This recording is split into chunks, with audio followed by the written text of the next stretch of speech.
Comment est-ce que je pourrais résumer? La peur peut être une émotion trompeuse.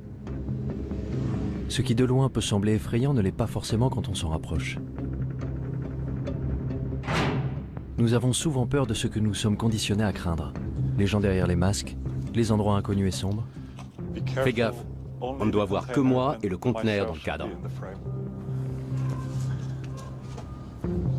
A priori, ma mission était loin d'être compliquée. D'écrire le Darknet en 3500 mots.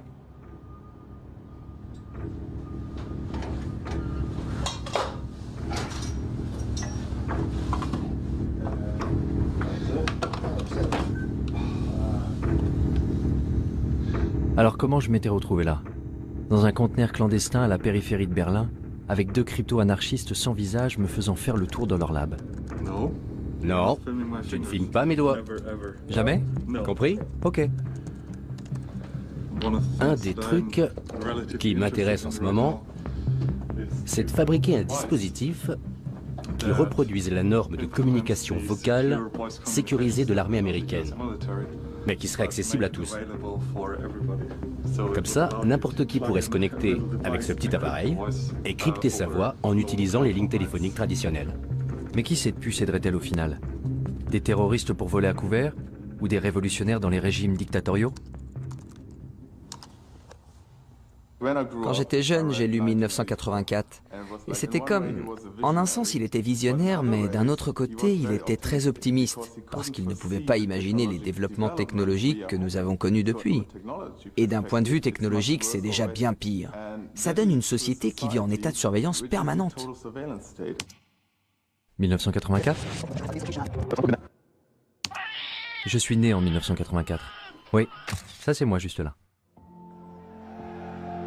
C'est précisément l'année qu'Orwell avait imaginé comme étant le début de la fin de notre vie privée.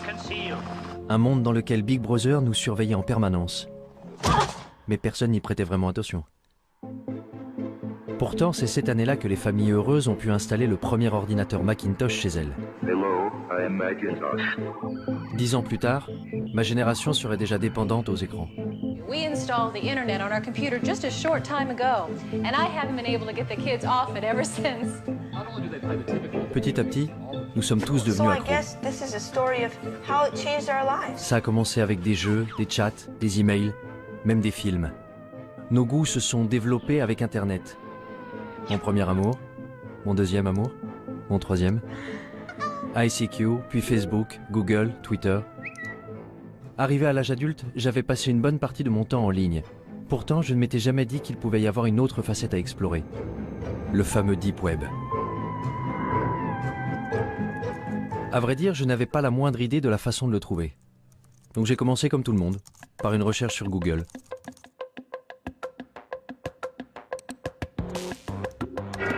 What lurks beneath the surface of the internet? The deep web. What is it exactly? Well, it's kind of a vague term because it's comprised of anything that's just not indexed by search engines. Ok, tout ce qui n'est pas indexé. Je n'irai donc pas bien loin avec Google. If we want to compare the size, then one great analogy is that the surface internet, the stuff that's indexed by Google, that would be sort of like the tip of an iceberg. La partie émergée de l'iceberg? The majority of users can only access 1% of all the information the World Wide Web has to offer. The rest, deep beneath the surface, is known as the deep web.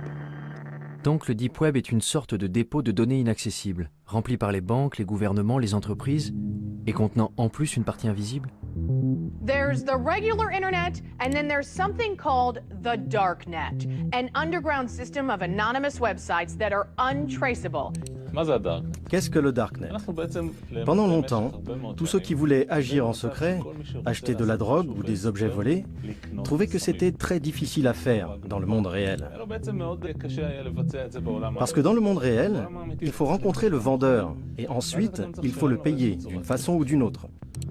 Parler du Darknet, c'est évoquer une nouvelle forme de commerce, un nouveau marché où les identités des acheteurs, des vendeurs et de l'argent lui-même échappent à la police ou à quiconque essaierait de traquer le crime ou d'autres choses.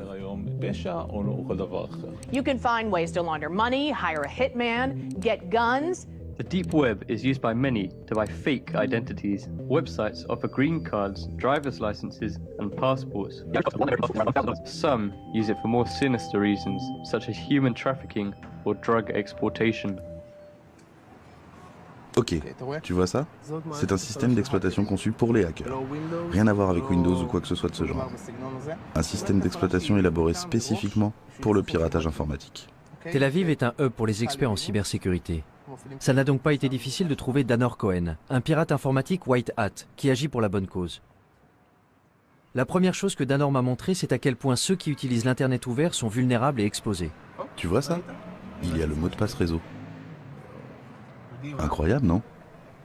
Maintenant, imagine que tout est secret, tous tes mots de passe bancaires, ton Gmail, ton Facebook, toutes tes conversations privées, que tout ça soit visible avec un seul mot et envoie. En faisant le tour du quartier, Danor avait pu s'introduire dans l'ordinateur de pratiquement tous les gens à 100 mètres à la ronde. Comme les hackers, ils pouvaient intercepter mes informations sur Internet, tout comme la police pouvait utiliser ces mêmes outils pour surveiller les criminels. Si on est sur l'Internet ouvert et qu'on parle d'un trafic de drogue, il y a des systèmes qui balayent le réseau automatiquement. Il n'y a pas d'intervention humaine là-dedans. Et tu seras rapidement convoqué pour enquête. Mais sur le Darknet, rien ne permet d'arrêter à temps quelqu'un de faire ce qu'il veut. Je veux qu'on comprenne parfaitement ce qu'est le Darknet. Vous installez un logiciel dont la fonction essentielle est de cacher votre activité. Well, you're going to need some software. One of the most popular is called Tor. Tor? Which originally stood for the Onion Router. The Onion Router. Onion Router. It was made by the US Navy. How does Tor do it? Well, it takes your data and it bounces it around the world over several different data nodes. That way, no person or agency can figure out where the data came from or where the data is going. If you want to keep yourself invisible online, there is absolutely nothing better than Tor. Cela semblait incroyable. Sous couvert d'un anonymat complet, n'importe qui pouvait réussir à commettre le crime parfait depuis son salon entre deux épisodes de sa série préférée sur Netflix, sans que personne ne le sache. En à peine quelques secondes de téléchargement, Tor était sur mon bureau. La porte du Darknet était grande ouverte. Goodness, this is quite extraordinary. Such a large rabbit hole. I'll just take a look inside. La question était, où aller?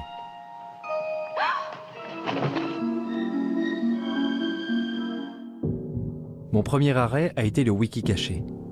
Ce n'était pas vraiment différent d'une page Wikipédia classique, seul le contenu était un peu plus... enfin, je sais pas, voyez vous-même. Des drogues, beaucoup de drogues. De l'herbe, de la cocaïne, de l'héroïne, de la méthamphétamine en cristaux. L'anonymat est quelque chose de très difficile et de rare à obtenir. Et pour cela, Tor est ce qu'il y a de mieux. Si je devais faire quelque chose d'illégal, j'utiliserais Tor pour le faire. Et la liste s'allonge avec des tueurs à gages, des offres pour éliminer des hommes politiques. 58 000 € pour tuer un journaliste? Comment? C'est tout ce que je vaux? Les portes sont grandes ouvertes. Rien ne peut vous arrêter. Il n'y a pas de loi, pas d'ordre, pas de justice, rien. C'est pour ça que Tor est dangereux. Très dangereux. Les drogues et les armes n'étaient pourtant que la surface du Darknet. Il y avait de nombreux groupes et forums communautaires pour satisfaire les désirs les plus sombres de l'humanité. Les néo-nazis y avaient évidemment fait leur place.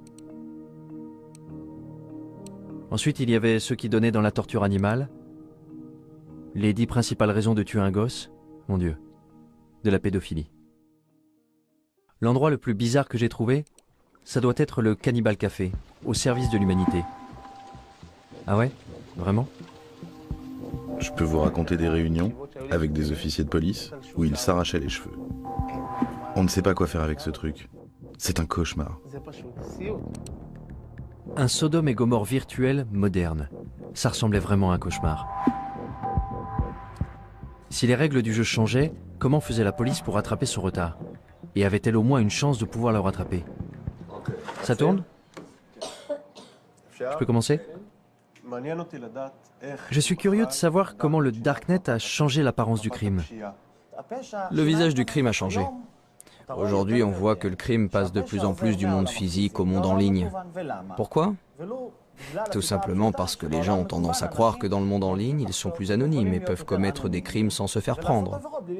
Si vous allez sur le Darknet, et je suppose que vous l'avez fait, vous trouverez des gens qui cherchent à acheter X, Y ou Z, qui sont pour la plupart des choses dont la possession et la vente sont illégales. Ça peut être des drogues, des armes, de la pédopornographie, des logiciels malveillants ou encore certains services, à commencer par les virus informatiques, les hackers alloués et ainsi de suite, jusqu'au meurtre. La liste des cybermenaces s'est allongée tant et plus. Mais je me demandais, est-ce que cacher son identité en ligne est un crime en soi? Concernant cette question de l'anonymat, vous considérez que c'est quelque chose de mal, quelque chose de bien, ou ça vous est égal? Vous savez, notre travail consiste à faire respecter la loi. En Israël, le travail qui consiste à établir les normes sociales est du ressort des législateurs. Je ne pense pas que ce soit à moi de dire si une personne doit pouvoir être anonyme. Je peux dire que l'anonymat pousse les gens à croire que s'ils commettent un crime, on ne les attrapera pas. Et c'est une erreur. Ce n'est pas vrai. Alors penser qu'on pourrait absolument tout planquer en ligne serait illusoire? La police pouvait-elle vraiment trouver n'importe qui se cachant dans le Darknet? Il m'a fallu poser un certain nombre de questions intrusives et embarrassantes avant que je trouve quelqu'un de ce monde numérique souterrain qui accepte de me rencontrer en personne. Mais où se rencontrer dans la vraie vie? J'avais peut-être vu trop de films, mais un entrepôt abandonné me semblait approprié. Je suis quelqu'un de très normatif, c'est vrai. J'ai même l'âge d'être grand-mère. Le fait que ce soit sombre et tout ce qu'ils disent à propos de la pornographie et des drogues, mais au final, c'est juste un moyen. C'est un marché comme un autre, un marché noir, mais c'est juste un moyen. Je vois ça comme quelque chose de très positif, tant que vous restez fidèle à vos principes. Vous ne me verrez pas chercher de la pornographie ou des sites de paris en ligne, parce que ça ne m'intéresse pas. En revanche, des tueurs à gages, peut-être. J'étais furieuse de ne pas pouvoir acheter là où je voulais un produit que je voulais. J'ai fait une recherche sur Internet et j'ai appris l'existence du navigateur Tor. J'y suis allée et j'ai vu par moi-même. C'est un monde fascinant. C'est une poudre qu'on utilise pour faire du hash soi-même. Beaucoup de gens le font. De la cocaïne? De la cocaïne aussi. Les médecins prescrivent bien de la Ritaline. Pourquoi commander la cocaïne illégalement? C'est ce qui vous met en colère? Il n'y a pas de raison d'être en colère, c'est une vitrine. Ils ne font que montrer leurs marchandises. Et bien sûr, Shoshi n'était pas du tout telle que je l'avais imaginée. Elle ressemblait plus aux amis de ma mère qu'à quelqu'un qui utilisait le Darknet. Allez, ça ne vous fait quand même pas un peu peur? Ce n'est pas effrayant. Ce qui est effrayant, c'est ce que vous en faites. Vous pouvez faire de mauvaises choses avec, c'est vrai, mais le Darknet en tant que tel n'est pas effrayant. J'ai tendance à être méfiant vis-à-vis des gens qui me disent qu'il n'y a rien à craindre. Le Darknet n'était-il pas vraiment qu'un marché noir équivalent à eBay? La technologie a toujours eu un double visage, selon l'usage que l'on en fait. Prenez l'imprimante 3D par exemple. Fais descendre l'arme. Roy Cezana en a utilisé une pour imprimer en 3D un revolver dont il avait téléchargé le modèle sur le Darknet. Puis il est entré en douce dans un rassemblement universitaire où il y avait les hommes politiques les plus importants d'Israël. Il a dit que le plus drôle dans tout ça, c'est que tout le monde était debout autour et regardait. Le côté spectaculaire, c'est cette fabrication rapide et personnalisée. C'est ce qu'on appelle le rapid manufacturing en anglais. Autrefois, la production ne pouvait se faire que dans des usines géantes valant des millions de dollars. Aujourd'hui, n'importe qui peut avoir ces machines à la maison. Une imprimante 3D qui peut servir à imprimer un revolver. Les gens ont ça chez eux. Mais ce n'est pas donné à tout le monde d'imprimer une arme à feu aussi facilement. Il faut télécharger le plan quelque part. Et d'où vient le plan? Il vient du Darknet. Une fois que quelqu'un a téléchargé le plan, il peut le regarder à l'écran et décider de déplacer le percuteur ici, la gâchette là, et concevoir une arme légèrement supérieure. This is called the lower receiver. This doesn't have a serial number and it doesn't require a background check. Et s'il se rend compte qu'il a créé une arme supérieure à l'original, que fera-t-il? Il téléchargera son plan sur le réseau. This is a ghost gun. Ce à quoi nous assistons, c'est à une tendance de déqualification, une diminution des compétences nécessaires pour atteindre un certain objectif. Vous voulez synthétiser des composés chimiques chez vous? Sur Internet, vous pouvez télécharger la procédure qui va indiquer à l'imprimante comment mélanger les produits pour déclencher une réaction chimique et fabriquer de la morphine, du Valium, de la marijuana ou de la poudre de cyanure. Une simple machine fera ça toute seule chez vous. Mais je vais vous montrer un autre aspect des choses. Les laboratoires médicaux produisent des médicaments à des prix astronomiques que les patients n'ont pas les moyens de payer. Ceux qui ont la capacité, par exemple, de passer des plans à la production maison de médicaments vont commencer à le faire d'ici 10 ou 20 ans. Un processus identique à celui des armes en 3D va se produire. Ils commenceront à apporter des améliorations. Tout le monde sur Terre prendra part à cette révolution géante de l'échange d'informations et de l'association de nouvelles idées. Le Darknet peut être le lieu où toutes les vieilles idées se mélangeront les unes aux autres. Comme l'a dit Matt Ridley, les idées vont commencer à avoir des relations sexuelles entre elles pour finalement donner naissance à des idées nouvelles et incroyables. Cette exploitation de nouvelles idées n'a pas lieu en utilisant les voies traditionnelles de l'information, car les véritables grandes luttes passent toujours par la destruction créatrice. Et c'est là toute l'importance du Darknet, qui fournit un moyen de canaliser l'information. Et cette information peut engendrer une révolution. Les révolutions se préparent en secret. Est-ce que ce n'était pas précisément le genre de choses que les pouvoirs en place voulaient généralement empêcher? Le Darknet avait déjà attiré l'attention du gouvernement américain. The FBI has effectively smashed the Hornet's nest, and we are in the process of rounding up and charging the Hornets. Et le Pentagone avait fait venir ici une équipe pour recenser les activités illégales du forum. Alejandro et Amanda faisaient partie de cette équipe. Nous sommes en quelque sorte des hackers alloués. Notre travail consiste à explorer une grande partie de ce que le Darknet a de plus sombre, mais aussi à le divulguer. De toute façon, on peut retrouver les pédophiles. On peut retrouver les tueurs à gages quand ils sont réels.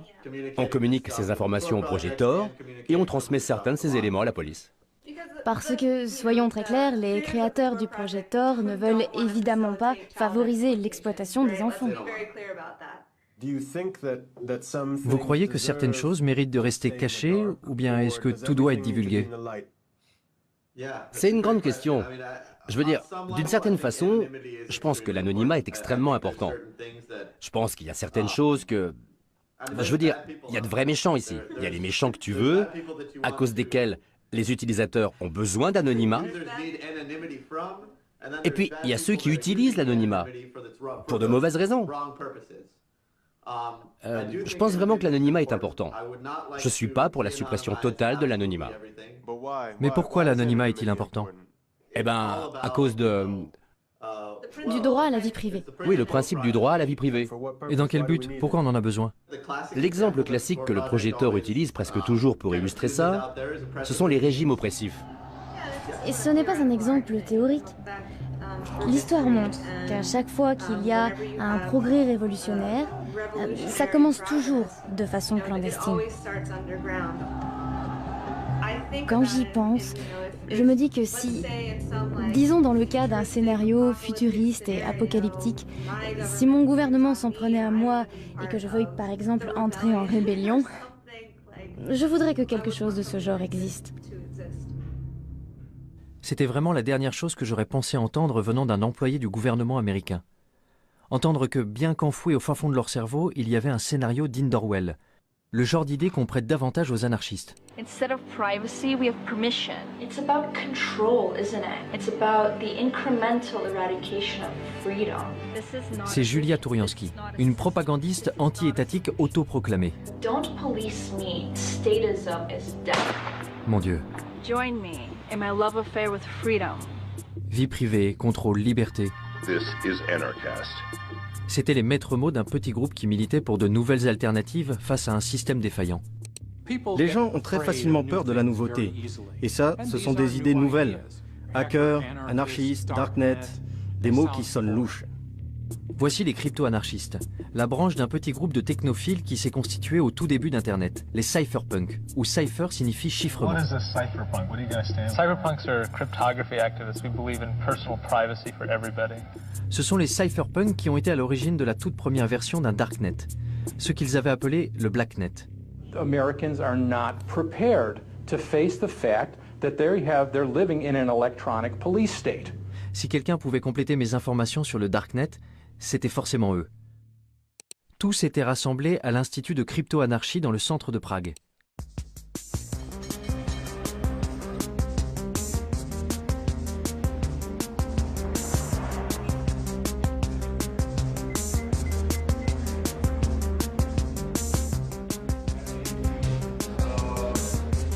Parallelnipolis représente des outils et des moyens pour protéger nos libertés contre les tendances autoritaires des institutions politiques et sociales. Désolé, c'est vraiment privé. Vous ne pouvez pas prendre ces personnes en photo, ok? Pénétré dans le congrès des hackers à Parallelnipolis, je ne savais absolument pas dans quoi j'étais sur le point de m'engager. J'étais même tellement incertain que j'avais fait le tour du pâté de maison avant de me décider à entrer. Et quand j'avais finalement pu trouver quelques participants pour parler devant la caméra, ce n'était pas sans condition. C'est bon? Super. On entre?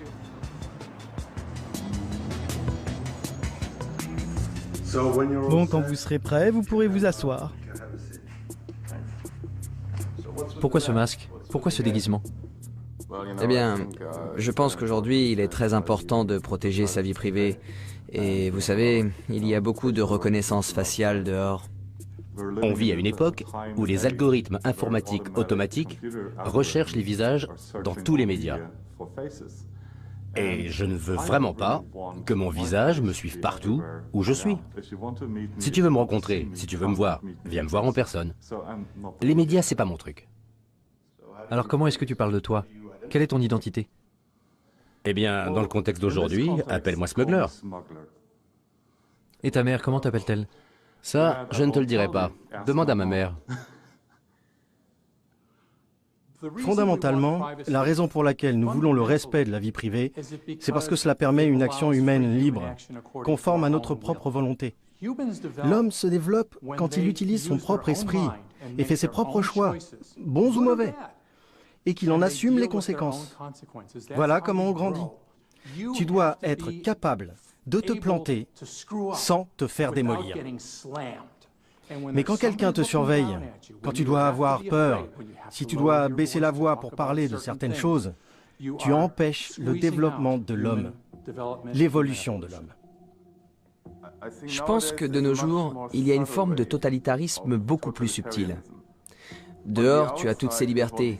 Tu peux porter ce que tu veux, tu peux faire ce que tu veux, tu peux être gay.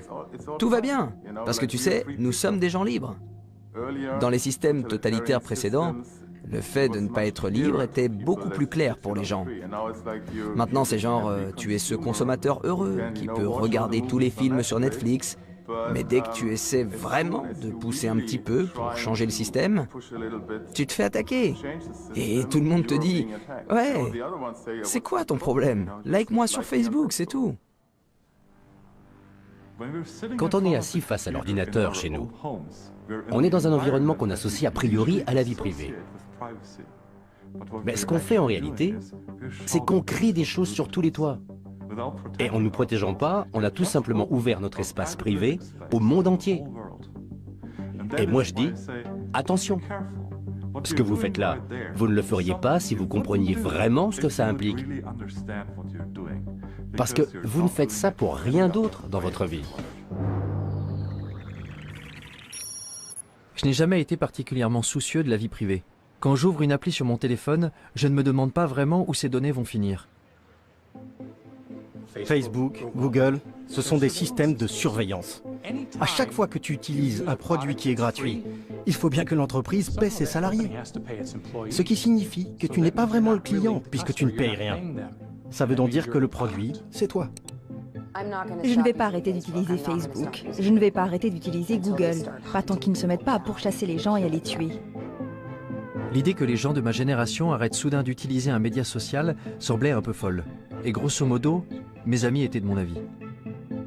Je veux dire, c'est nul que tu ne puisses pas dire tout ce que tu as envie de dire. Je pense que j'ai admis l'idée que j'étais surveillée. Je ne fais rien d'illégal. Pas sur Internet. Si je n'ai rien à cacher, pourquoi est-ce que je devrais avoir peur? Je me demande si j'ai quelque chose à cacher. Ta vie privée n'est pas violée au moment où quelqu'un prend tes photos et les met en ligne. Ce n'est pas là qu'il y a violation de ta vie privée. Il y a violation de ta vie privée quand quelqu'un veut tes photos et les stocke. C'est à ce moment précis qu'il y a violation. Quelqu'un qui prend tes données et qui les stocke. Parce qu'il pourrait avoir envie de les utiliser. Et c'est cette menace du « pourrait » que nous percevons tous inconsciemment. Tout le monde fait quelque chose de mal. Peut-être que tu trompes ta femme, ou que tu étais ivre à cette fête, et tu as gardé cette photo ridicule de toi. Et ensuite, ils peuvent utiliser cette information pour appliquer une loi qu'ils n'appliquaient même pas avant. Ou alors tout simplement pour te faire chanter publiquement. Quand tu es dans un état où tu n'as pas d'intimité, où tu n'as pas d'anonymat, tu es toujours inquiet à l'idée que quelqu'un te surveille. Quelqu'un qui te punirait physiquement, ou dirait du mal de toi dans ton dos, ou te ferait honte. Chez les humains, la honte est une arme de destruction massive.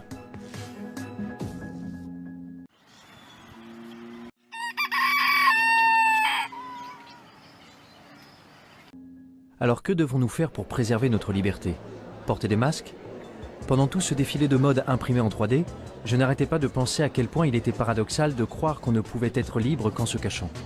Particulièrement en Occident, où nous sommes tellement habitués à tout exposer. J'étais au Caire au moment du printemps arabe, en même temps que Shira Frankel, qui écrivait sur les événements dramatiques qui s'y déroulaient. Désormais, elle écrit pour BuzzFeed des articles sur les technologies de cryptage comme Tor. En Occident, on croit que le Darknet est noir et diabolique et malveillant, alors qu'ailleurs dans le monde, on ne l'appelle pas le Darknet. On ne le voit pas comme un terreau diabolique. On considère que c'est un lieu pour échanger l'information librement et en toute sécurité.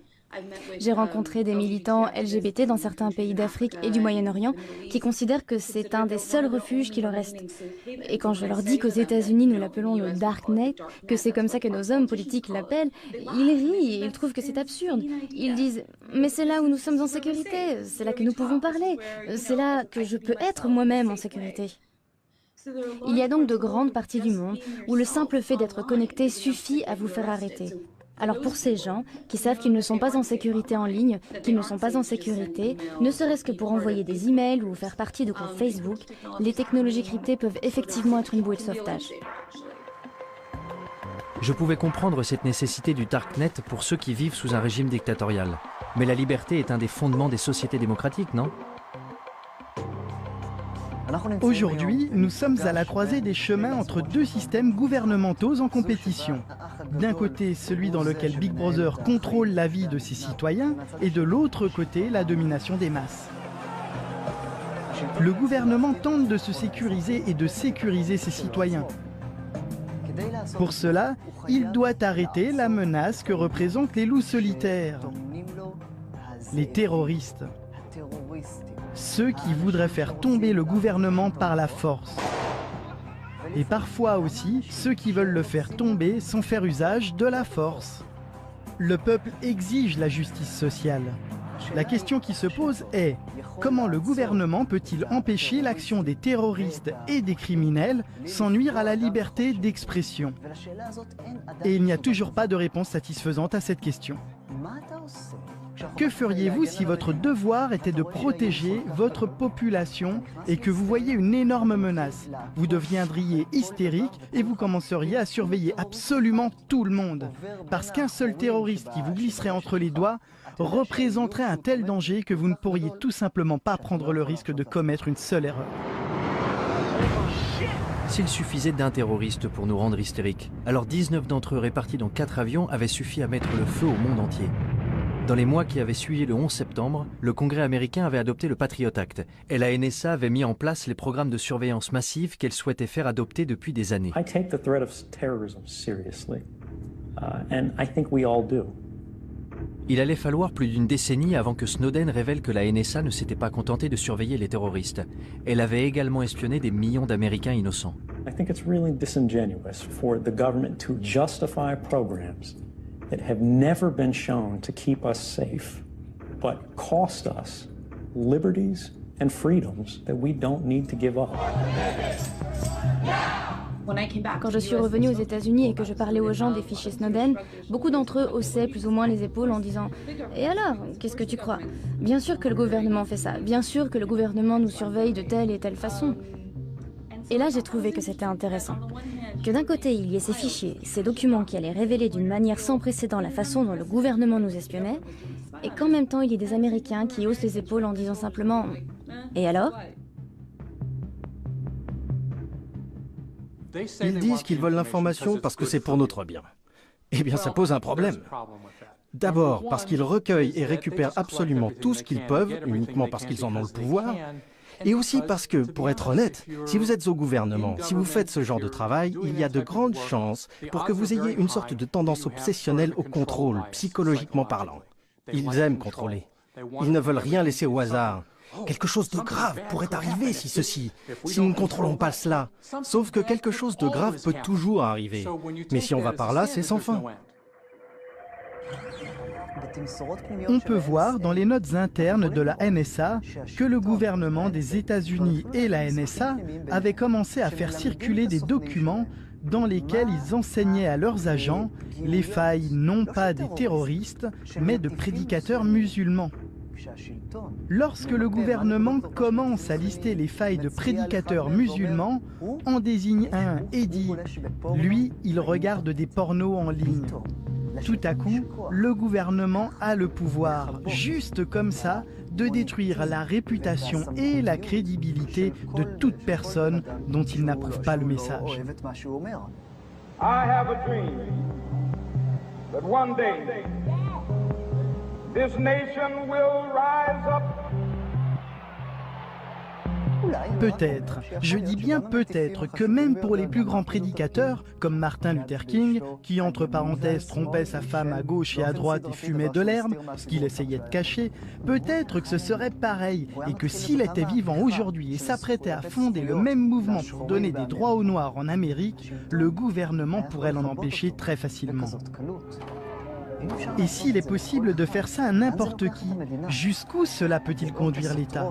Quand les voix opposantes sont plus entendues? Quand il n'y a pas de véritable démocratie pour pouvoir forcer le gouvernement à changer de cap et à choisir une direction plus stable? Cela augure des temps obscurs. Si c'était le cas, où le prochain Martin Luther King pourrait-il alors diffuser son message? Pour les crypto-anarchistes réunis à Prague, la réponse était claire. Dans des endroits comme le Darknet. Mais pour eux, la diffusion du message n'était que la première étape.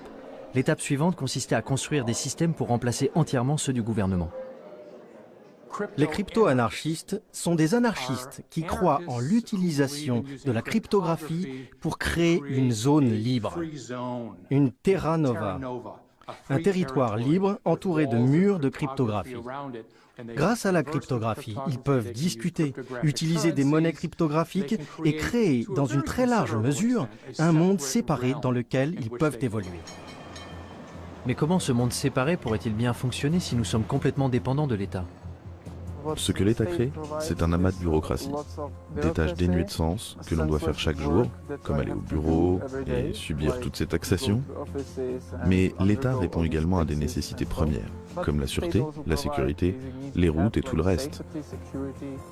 Cependant, toutes ces choses peuvent être fournies par le secteur privé au moyen d'outils décentralisés. Donc, tout cela peut être pourvu par des fournisseurs internationaux, ou par un fournisseur d'un tout autre pays. Les frontières n'ont plus aucun sens dans cet environnement. Car sur le Deep Web, l'endroit d'où tu te connectes, ça n'a absolument aucune importance. Donc l'alternative à l'État dans les systèmes grandissants du Dark Web est un appel à la révolution? J'ai finalement réussi à trouver Julia Touriansky, dont les clips tape à l'œil sur YouTube m'avaient conduit à Prague. But you cry, prove anarchy works, and we say, welcome to anarchy, population everyone. Y avait-il une chance pour que les idées anarchistes soient un peu plus pragmatiques de vive voix? Vous savez, je pense que les gens ont besoin de conseils. les gens ont besoin d'un certain degré de gouvernance. Mais la différence, c'est que la gouvernance ne doit pas être imposée aux gens. Aussi longtemps qu'on peut se désengager et partir, alors moralement, c'est en accord avec une philosophie anarchiste. Donc bon, je ne suis pas naïve. Je ne pense pas qu'il y aura un grand effondrement qui nous donnerait une magnifique anarchie. Je crois que l'idée, c'est plutôt de créer ces petites communautés pour soi-même et de trouver des endroits d'où on a la possibilité de se désengager et qui se diversifient et qui soient plus dispersés et plus accessibles. L'un des systèmes utilisés par la communauté crypto-anarchiste pour se désengager était le Bitcoin. Une crypto-monnaie permettant d'effectuer des transactions en ligne de manière anonyme et qui avait déjà fait les manchettes des journaux du monde entier. Et une fois que vous avez la monnaie virtuelle, vous n'êtes pas très loin de commencer à bâtir des États virtuels. Hier, il y avait une conférence sur la BitNation, qui est un projet qui montre que la technologie blockchain peut être utilisée pour des services qui, en temps normal, ne sont fournis que par les gouvernements et les États.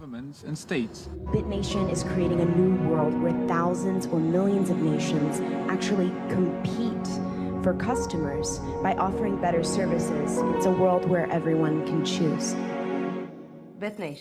La BitNation est une nation, et être une nation implique de connecter entre eux des gens qui partagent des valeurs similaires, familiales, etc. Nous sommes d'accord.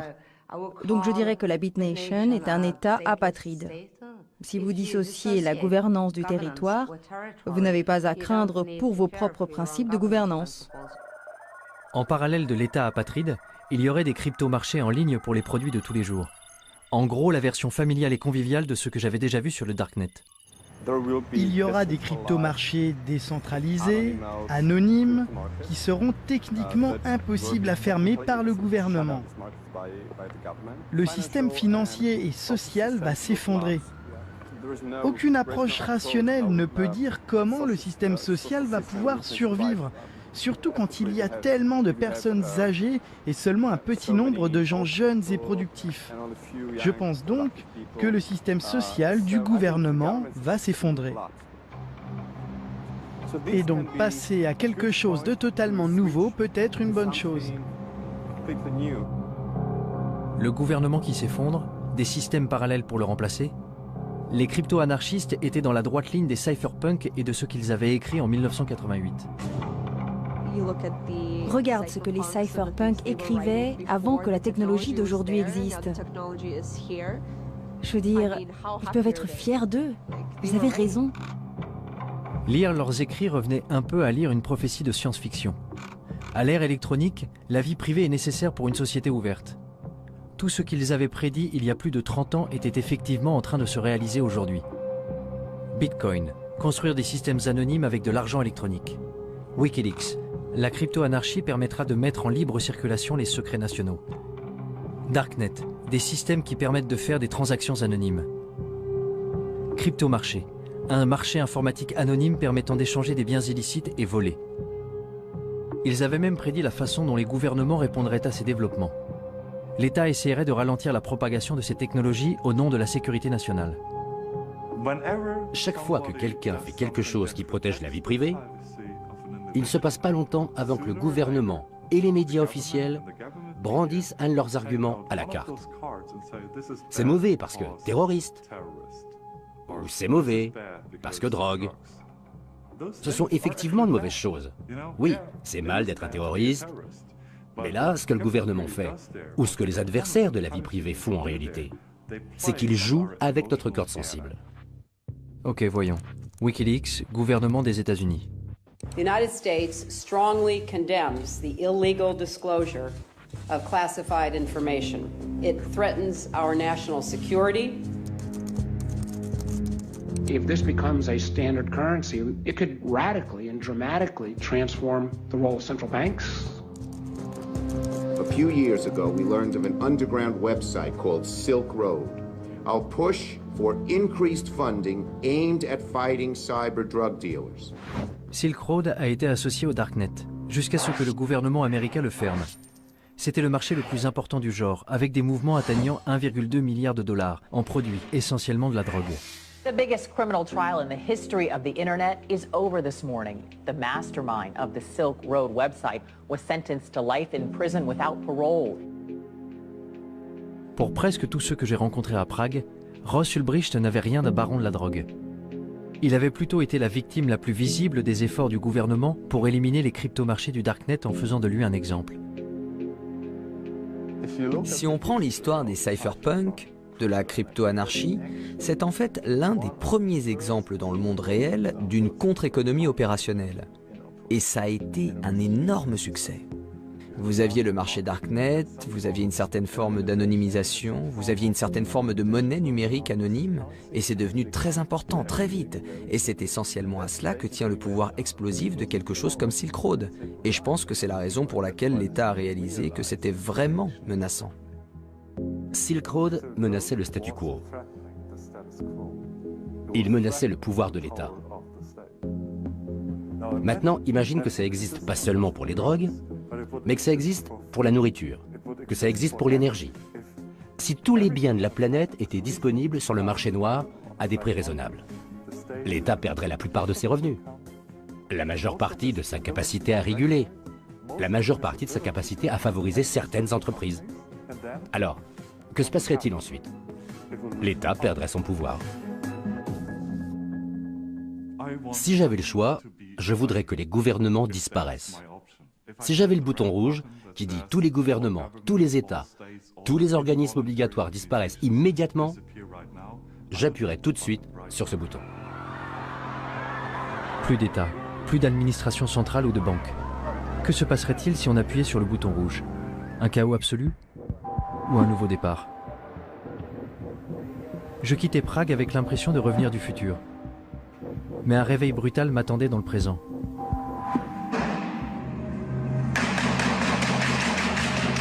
Deux attentats à Paris, un aux États-Unis, un avion abattu en Égypte. N'avions-nous pas effectivement besoin de protection plus forte vis-à-vis de ces gens, même au prix du sacrifice d'un peu de confidentialité? You can't have 100% security and also then have 100% privacy and zero inconvenience. We're going to have to make some choices. J'étais à Washington il y a quelques mois et j'ai parlé à de nombreux hommes politiques. C'était juste après les horribles attentats de Paris et juste avant l'attaque terroriste de San Bernardino en Californie. Et de nombreux hommes politiques disaient « C'est de la faute du Darknet, c'est de la faute de Tor et c'est de la faute des technologies de cryptage ». Cette semaine-là, il y a eu de nombreux reportages dans la presse sur la façon dont les terroristes impliqués à Paris avaient communiqué entre eux et avec les dirigeants d'ISIS, en Iran ou en Syrie, par l'intermédiaire de Tor. The dark web. The US believes ISIS and others are now using the most covert part of the online world to recruit fighters, share intelligence, and potentially plan real-world attacks. Et dans les semaines qui ont suivi, il s'est avéré que non seulement ils n'avaient pas utilisé la technologie cryptée, mais qu'ils avaient même échangé des SMS entre eux. Je pense que pour les hommes politiques, rejeter la faute sur le dark web est vraiment un moyen facile pour se laver les mains d'un échec des services de renseignement. Pourquoi dire « nous avons raté un SMS » ? Pourquoi dire « nous avons raté un coup de fil » quand on peut dire « non, non, tout ça s'est passé sur le dark web. Nous n'avions aucune chance de connaître les horreurs qui allaient se passer. » C'est un joker pour dire « nous n'avons rien raté ». C'est facile de prendre le Darknet comme bouc émissaire, de dire que s'il n'existait pas, nos vies seraient plus sûres, mieux protégées. Mais le Darknet a toujours existé sous une forme ou une autre. Je vais vous parler de la première fois où je suis entré sur le Darknet. J'avais 4 ans, et à chaque fois que mes parents ne voulaient pas que je comprenne quelque chose, ils parlaient en yiddish. Le yiddish était leur Darknet à eux. À l'âge de 4 ans, je vivais dans 2 réseaux parallèles. Dans le réseau ouvert, en hébreu, et dans le réseau en yiddish, où je pouvais sentir les émotions, voir les regards, et sentir la colère, entre autres, mais pour moi, tout était crypté. Alors le Darknet n'est pas seulement un lieu, il correspond à un besoin fondamental que nous avons tous. Selon Yanky Margalit, un évangéliste pour le mouvement pour concilier l'homme et l'évolution, notre façon de penser avait besoin d'un reset. Le Darknet est un endroit très intéressant.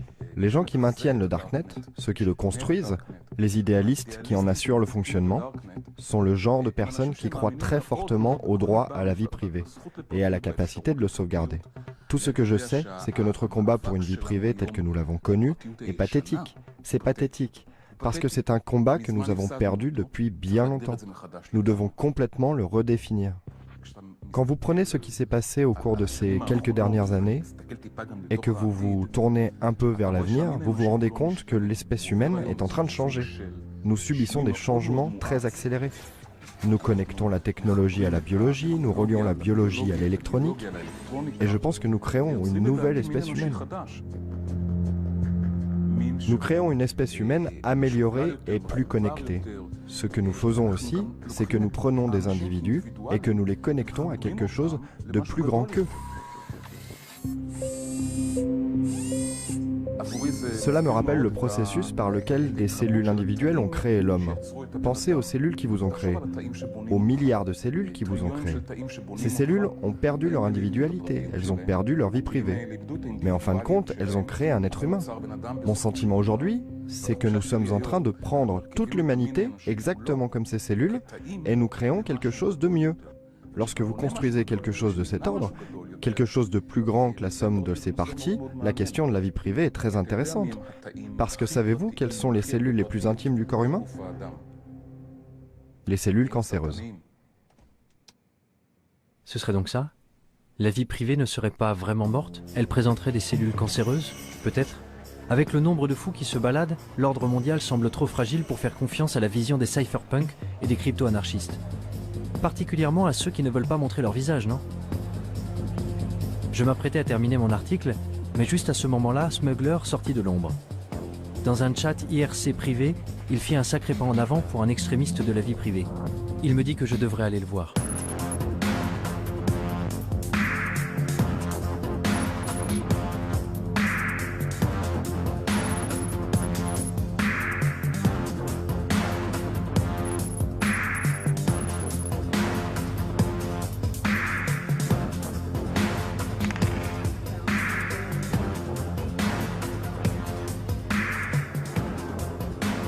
Se balader dans les rues de Berlin avec deux types masqués m'a mis un peu mal à l'aise, même si nous nous étions déjà rencontrés une fois. Je me demande ce que le chauffeur de taxi a bien pu penser. Réfléchis à ça. Psychologiquement, les raisons pour lesquelles tu étais nerveux et... Non mais regarde-toi. Mais la peur peut être une émotion trompeuse. De quoi était-je censé avoir peur au juste? Des cellules cancéreuses? Ou de renoncer à la vie privée et à l'individualité pour devenir un seul et grand organisme? Tu ne peux pas faire travailler tous les gens de la même façon. Et on observe ça aussi dans la nature. En agriculture, par exemple. Si tu utilises exactement les mêmes méthodes, exactement les mêmes cultures tout le temps, tôt ou tard, ton exploitation agricole déclinera. Parce que la réalité a besoin de la diversité pour se stabiliser. Coupe la caméra maintenant.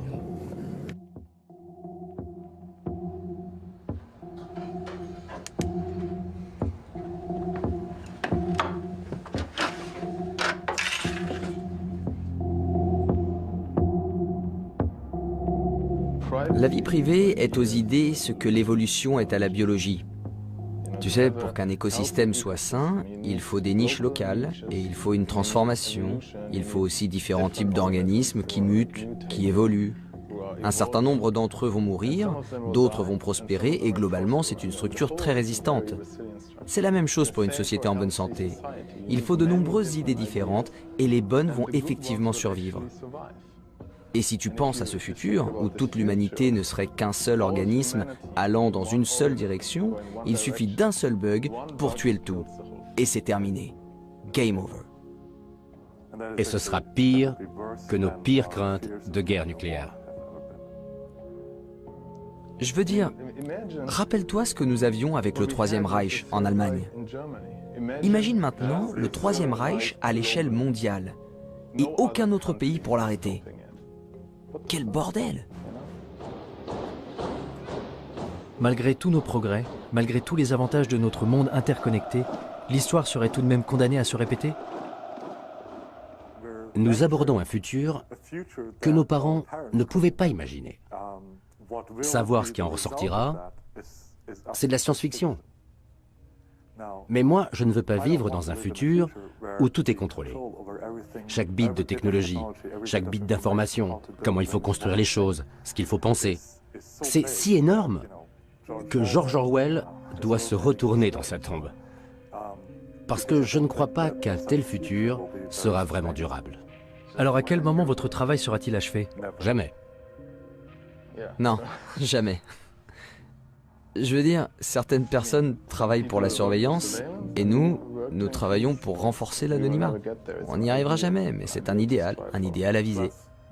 De plus, même si nous travaillons pour plus de vie privée, ça ne veut pas dire que qui que ce soit va arrêter de travailler pour la surveillance. Donc tant qu'ils travaillent sur la surveillance, nous, on a un travail à faire. Mais certains diraient, je ne sais pas, que vous êtes peut-être paranoïaque. C'est vrai, vous n'êtes pas des criminels purs et durs, vous ne vendez pas de drogue, vous ne... je sais pas... Mais je veux dire qu'il y a beaucoup de... Je crois que toute la discussion... C'est bizarre le tour qu'a pris cette affaire. Que ce soit à nous de devoir nous défendre. Tu sais pourquoi tu as des rideaux dans ton appartement? Pourquoi tu fermes ta porte à clé? Et il y a plein de précédents historiques où des gens ont été tués à cause de données les concernant qui avaient été recueillies. Tu sais, c'est ce qui s'est passé pendant le Troisième Reich.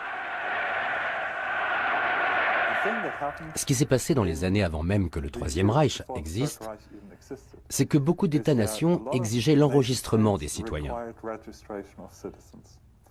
L'une des choses que de nombreux États, comme les Pays-Bas, la Belgique, la France, l'Allemagne, exigeaient, eux, c'était que tu indiques ta religion. Les nazis sont arrivés et ils ont pris ces registres pour les fouiller. Donc quand l'Allemagne a envahi les autres pays, ils n'avaient plus qu'à fouiller les registres et à tuer les personnes de la mauvaise religion. Aucun pays ne se doutait que ça pourrait être un problème 10 ans plus tard. Et pourtant, ça en a été un sacré. La plupart d'entre eux ne l'auraient jamais cru. Il faut se rendre compte qu'on ne peut pas réellement savoir de quoi l'avenir sera fait. On n'arrive pas à se représenter la merde qui se passe dans le monde aujourd'hui. Alors dans 5 ans, encore moins. En quittant le conteneur, j'ai rallumé mon téléphone et trouvé mon chemin sur Google Maps. J'ai ouvert Gmail pour envoyer l'article à mon rédacteur en me demandant quelle conclusion tirer de tout ça. Où m'avait conduit cette exploration du terrier? Le Darknet n'était pas le monstre diabolique que j'avais eu tendance à imaginer. Il semblait au contraire qu'il puisse être le seul endroit qui nous reste pour échapper à la surveillance de plus en plus attentive de Big Brother. Un lieu où nous pourrions nous débarrasser de nos anciennes identités pour en créer de nouvelles, et même bâtir des mondes nouveaux. Un endroit où nous pourrions bénéficier d'une vraie liberté. Ce n'est qu'à ce moment-là que je repensais à ce que m'avait dit Smuggler quand j'ai quitté le conteneur. Que la plupart des gens ne cherchent pas du tout une liberté réelle. Ce qu'ils veulent, c'est avoir juste assez de liberté pour se